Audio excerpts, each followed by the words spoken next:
आप सब बच्चों को एक सूचना बताया जा रहा है और आज 23 मार्च है ना। तो भारत सरकार का तुगलकी फरमान जारी हुआ है कि आप सब बच्चों का विद्यालय फिर बंद किया जा रहा है क्योंकि कोरोना बढ़ रहा है। शांत रहिए कि आपका विद्यालय आज से 31 मार्च तक विद्यालय बंद रहेगा, ठीक है। और आप सब लोगों को बताना चाहेंगे कि यही काम पिछले साल भी हुआ था कि एक हफ्ते के लिए लॉकडाउन किया जाएगा जब आपका एनुअल एग्जाम चल रहा था, और तब से लेके पूरा साल जो था वो विद्यालय बंद हो गया, जिससे आपकी पढ़ाई बहुत ज्यादा नुकसान हुआ। और इस साल जब विद्यालय खुला, आपने किताब कॉपी अपना सारा व्यवस्था कर लिया, तब हमारे तुगलकी फरमान जो हमारे सरकार हैं वो अब आदेश कर दिए कि अब फिर जो है कि ये विद्यालय फिर बंद होगा। माननीय योगी आदित्यनाथ महाराज जी, मैं आपसे पूछना चाहता हूं कि आप बच्चों के भविष्य के साथ और जो प्राइवेट अध्यापक विद्यालय में पढ़ा के अपनी रोजी रोटी कमा खा रहे हैं, उनके पेट पे लात क्यों मार रहे हैं? इन बच्चों के भविष्य के साथ खिलवाड़ क्यों कर रहे हैं?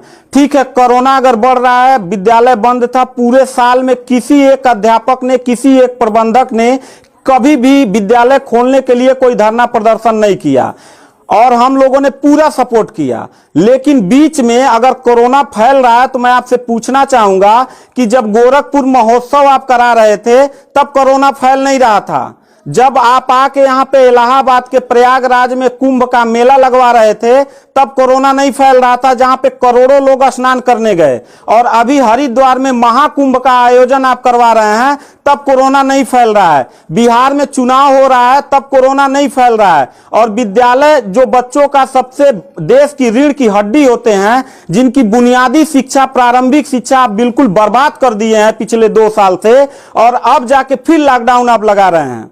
तो आपसे पूछना चाहेंगे कि बच्चों के भविष्य के साथ आप मैच क्यों खेल रहे हैं? ये जितने भी बच्चे हैं, अगर 1 मार्च आप 1 अप्रैल बोले हैं, 1 अप्रैल तक अगर विद्यालय नहीं खुला तो इन सारे बच्चों को लेके मैं रोड पे बैठ जाऊंगा। ये मैं आपको खुला चैलेंज कर रहा हूं, क्योंकि बात सिर्फ मेरे तक का नहीं है, इन सारे बच्चों का भविष्य है।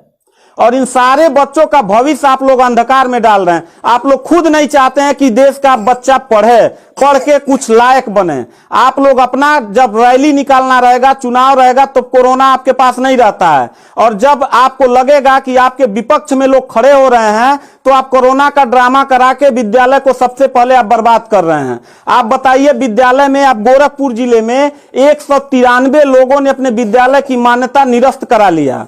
जानते हैं क्यों? महंत योगी आदित्यनाथ जी, क्योंकि वो लीज पे चलाते थे और उनका भाड़ा हुआ करता था 40,000 45,000 रुपया मंथली हुआ करता था।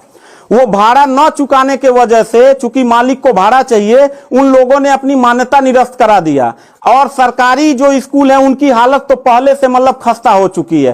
तो ऐसे कंडीशन में गार्जियन करे तो क्या करे, और हम अध्यापक करे तो क्या करें? ये जितने भी 16-17 स्टाफ हैं, इन सब लोगों की रोजी रोटी चलती है इन बच्चों के और इस विद्यालय के संस्था से। आप लोग हमारे पेट पे प्रहार कर रहे हैं, हम लोगों के व्यवसाय से प्रहार कर रहे हैं। अगर आपको लग रहा है कोरोना है, ठीक है, विद्यालय बंद कर दीजिए, तो आप ये भी अपनी नियत को साफ करिए कि कुंभ का जो मेला, महाकुंभ का लगवाने वाले हैं, उसको भी कैंसिल कर दीजिए। और जो गोरखपुर महोत्सव और गोरखनाथ का मेला लगवा के आप ड्रामा करवा रहे हैं, वो भी बंद करवाइए। यानी आप खुद नियम का पहले फॉलो करिए, हम लोग नियम को फॉलो करने के लिए तैयार हैं। अगर लास्ट में जाते जाते यही कहेंगे, इन बच्चों को, चेहरों को देखिए, इनके माता पिता ने सारे बच्चों का, किनका मोबाइल बज रहा है, साइलेंट कर लीजिएगा सर। इन सब बच्चों के माता पिता ने, बच्चों कितने लोगों ने आप किताब कॉपी अपना सारा कंप्लीट कर लिए हो?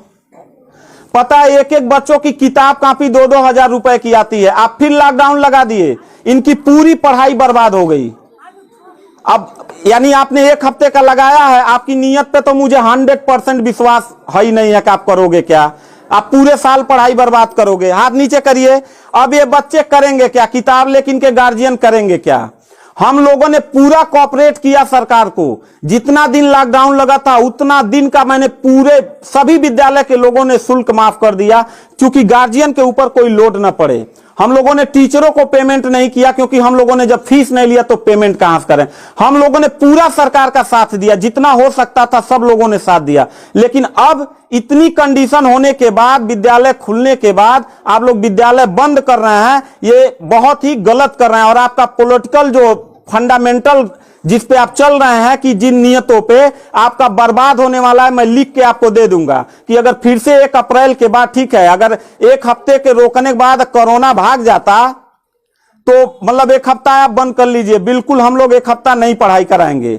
लेकिन अगर फिर साल भर का ड्रामा आपने किया तो निश्चित तौर पे याद रखिएगा कि तानाशाही उतना ही अच्छा लगता है जितना तानाशाह के अंत होने का समय ज्यादा दूर हो, और आपका समय बिल्कुल नजदीक आ गया है। तो मैं उम्मीद करता हूं कि आप ये काम बिल्कुल मत करिएगा। 1 अप्रैल के बाद अगर विद्यालय फिर से आप बढ़ाएंगे तो इन सब चेहरों को देख लीजिए, और इनके गार्जियन को लेके, अपने पूरे स्टाफ को लेके, जिले से लेके मैं प्रदेश लेवल तक धरने पे बैठूंगा। इस बात को याद रखिएगा, क्योंकि सवाल यहां सिर्फ मेरे रोजगार का नहीं है, मेरे जितने सहपाठी और जितने मेरे कर्मचारी लोग हैं और इन बच्चों के पढ़ाई का भविष्य का सवाल है।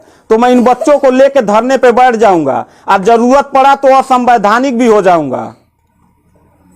इसी के साथ मैं सरकार से रिक्वेस्ट करूंगा कि अगर 1 हफ्ता में बंद करने से कोरोना भाग जाता है तो हम सब लोग आपके साथ हैं। अगर नहीं भागता है तो 1 अप्रैल से छोड़ दीजिए। हम लोगों को कोरोना होगा, मरेंगे, क्या करेंगे वो हम लोगों की रिस्पांसिबिलिटी है। आपको इतना चिंता करने की जरूरत नहीं है, क्योंकि कोरोना में लॉकडाउन लगाने के बाद खाना हम ही लोग पहुंचाएंगे, लोगों के आने जाने की व्यवस्था हम ही लोग करेंगे, उनके दवा दारू की व्यवस्था हम ही लोग करेंगे। आप सिर्फ ड्रामा करेंगे, सिर्फ थरिया पिटवाएंगे और मोमबत्ती जलवाएंगे, इससे ज्यादा तो आपकी कुछ औकात है ही नहीं है। तो मैं उम्मीद करता हूं कि 1 अप्रैल के बाद आप विद्यालय खोल दीजिएगा। इन बच्चों के भविष्य के साथ आप लोग खिलवाड़ मत करिएगा।